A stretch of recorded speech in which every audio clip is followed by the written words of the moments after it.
اگلا سوال،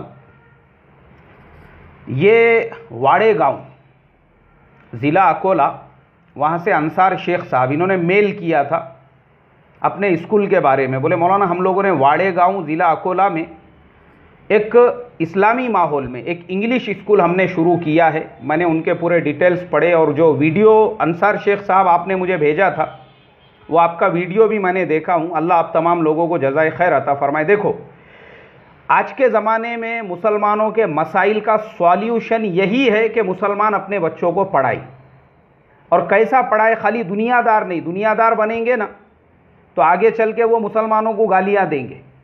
اور صرف دینی تعلیم بھی نہیں کہ بالکل دنیا سے اندھیرا چھایا ہوا ہے، کچھ پتہ ہی نہیں چل رہا. حضرت اتنے بیٹھے ہوئے ہیں اپنے گوشہ نشینی کے اندر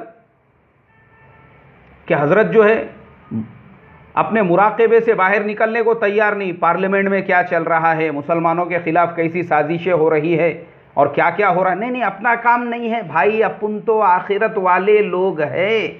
پھر یہ 12 بچوں کی فوج کہاں سے تیار کرے؟ آخرت والے لوگ ہیں تو یہ کیا دعا پھک پھک کے پیدا ہوئے؟ تو یہ ایسے بھی لوگ ہم کو نہیں چاہیے.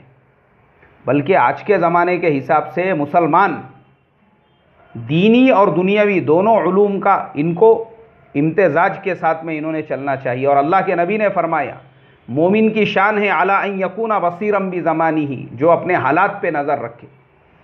آپ انگلش پڑھا رہے ہو قابل تعریف ہے، لیکن اسلامی ماحول کے ساتھ. میں نے دیکھا وہ بچی جس کا ویڈیو بھیجے تھے، ماشاءاللہ بڑی خوشی کی بات ہے.